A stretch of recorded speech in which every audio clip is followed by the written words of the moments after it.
نحمدہ و نصلی علی رسول الکریم۔ سیدنا ابو ہریرہ رضی اللہ تعالیٰ عنہ نے فرمایا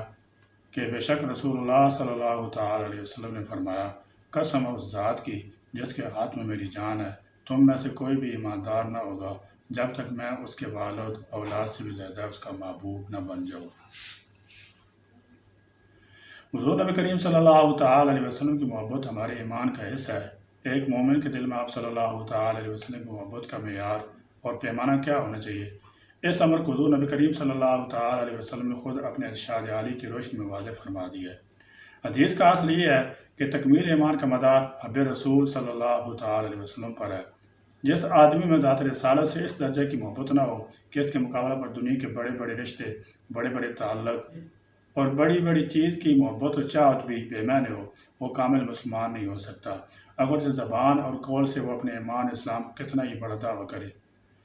سیدنا حضرت عمر رضی اللہ تعالی عنہ کے بارے میں منقول ہے کہ انہوں نے جب یہ حدیث سنی تو عرض کیا، یا رسول اللہ صلی اللہ تعالی علیہ وسلم، دنیا میں صرف اپنی جان کے علاوہ آپ صلی اللہ تعالی علیہ وسلم مجھے سب سے زیادہ محبوب ہیں، یعنی دنیا کے اور تمام رشتوں اور چیزوں سے زیادہ میں آپ صلی اللہ تعالی علیہ وسلم کی محبت رکھتا ہوں، مگر اپنی جان سے زیادہ نہیں۔ رسول اللہ صلی اللہ تعالی علیہ وسلم نے فرمایا، اس ذات کی قسم جس کے قبضہ میں میری جان ہے، تم اب بھی کامل مومن نہیں ہوئے، اس لیے کہ یہ مرتبہ اسی وقت حاصل ہو سکتا ہے جب کہ میں تمہیں اپنی جان سے بھی زیادہ پیارا ہو جاؤں۔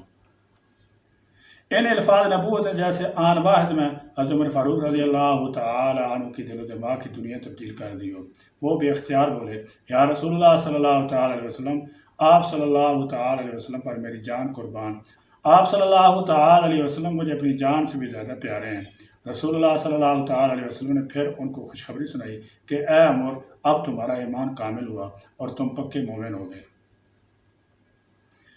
اور صرف سیدنا حضرت عمر فاروق رضی اللہ تعالی عنہ ہی نہیں، تمام صحابہ اسی کیفیت سے معمور اور حب رسول سے سرشار تھے۔ ان کی زندگیوں کا مقصد ہی آپ صلی اللہ تعالی علیہ وسلم کے ایک اشارہ ابرو پر اپنی جانوں کو نشاور کر دینا تھا۔ بلا شبہ دنیا کا کوئی مذہب اپنا رہنما اور پیرووں کے باہمی تعلق اور محبت کی ایسی مثال پیش نہیں کر سکتا۔ رسول اللہ صلی اللہ تعالی علیہ وسلم کی ذات اقدس بلا شک و شبہ صحابہ کے لیے شمع کیسی تھی، جس پر وہ پروانہ وار نچھاور ہونا ہی اپنی سعادت خوشبختی تصور کیے کرتے تھے۔ صحابہ کرام خلفائے راشدین رضی اللہ تعالی عنہ اور پھر ان میں سیدنا فاروق اعظم رضی اللہ تعالی عنہ کو مرتبہ ایمان میں اتنے بلند تھے کہ ان کے احساسات میں کوئی ملاوٹ نہیں تھی، ان کی ظاہر و باطن میں کوئی تضاد نہیں تھا، جو اخفاء میں تھا وہی ان کے اظہار میں تھا۔ یہ ان کے ایمان کا کمال تھا کہ جو چیز انہوں نے محسوس کی اس کا برملا اظہار حضور نبی کریم صلی اللہ تعالی علیہ وسلم کی بارگاہ میں کر دیا۔ جب محبت کا یہ عالم ہو جائے کہ وہ ہر چیز سے بڑھ جائے تو یہ محبت اظہار کا تقاضا کرتی ہے، اور اس کی علامت یہ ہے کہ بندہ صرف محبوب کو دیکھنا، ملنا اور سننا چاہتا ہے،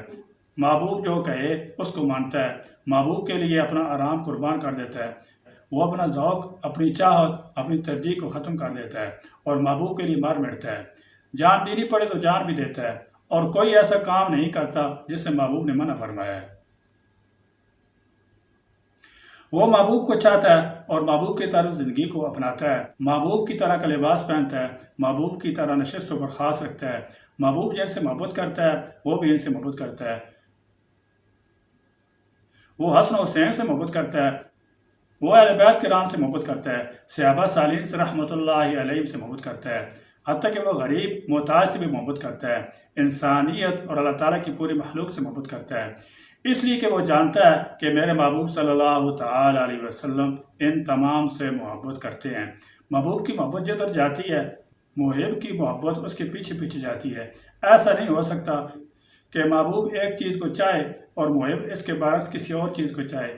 دونوں محبتوں کے رخ اگر مخالف سمت ہوں اور بندہ کہے کہ میں تو بڑا عاشق ہوں، مجھے تو بڑی محبت ہے، تو محبت عشق کا یہ دعویٰ محبوب کی بارگاہ میں قبول نہیں۔ افسوس، ہمارا عشق رسول صلی اللہ تعالی علیہ وسلم اور محبت رسول صلی اللہ علیہ وسلم یہ ہے کہ آقا علیہ الصلوۃ والسلام کی چاہت کسی اور سمت ہے اور ہماری چاہتیں کسی اور سمت ہیں، حضور اکرم صلی اللہ تعالی علیہ وسلم کا فرمان کسی اور سمت ہے اور ہمارا عمل کسی اور سمت ہے۔ وہ جس چیز سے ناراض اور خفا ہوتے ہیں ہم وہی کام کرتے ہیں، جس سے وہ خوش ہوتے ہیں ہم اس کام کی پرواہ نہیں کرتے ہیں، جس کام کا وہ حکم دیتے ہیں ہم اس کی نافرمانی کرتے ہیں، اور جن سے وہ منع کرتے ہیں ہم اسی کام کو انجام دیتے چلے جاتے ہیں۔ المختصر یہ کہ دعویٰ محبت کا کرتے ہیں مگر اعمال محبوب کی تعلیمات اور رضا کے برعکس کرتے ہیں۔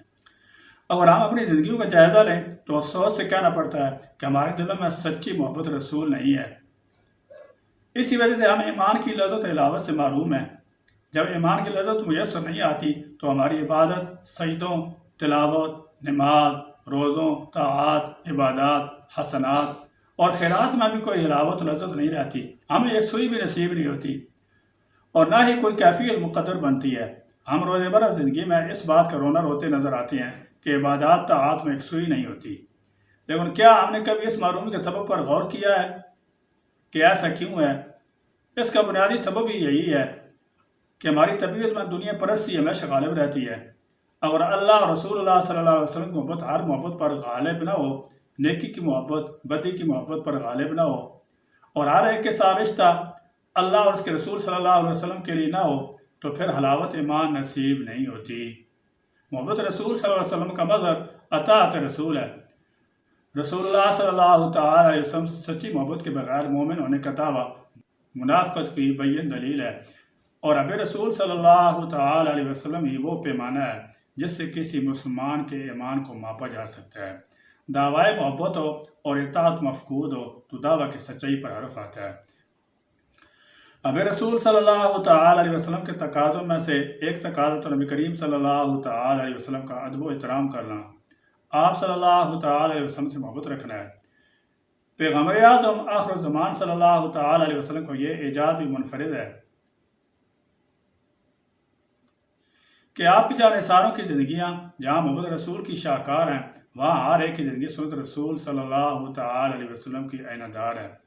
ان نفوس قدسی نے دونوں جہتوں میں رہنمائی کا عظیم الشان معیار قائم فرمایا ہے۔ اللہ تعالیٰ جل شان ہم سب کو رسول اللہ صلی اللہ تعالیٰ علیہ وسلم کی ذات مبارک سے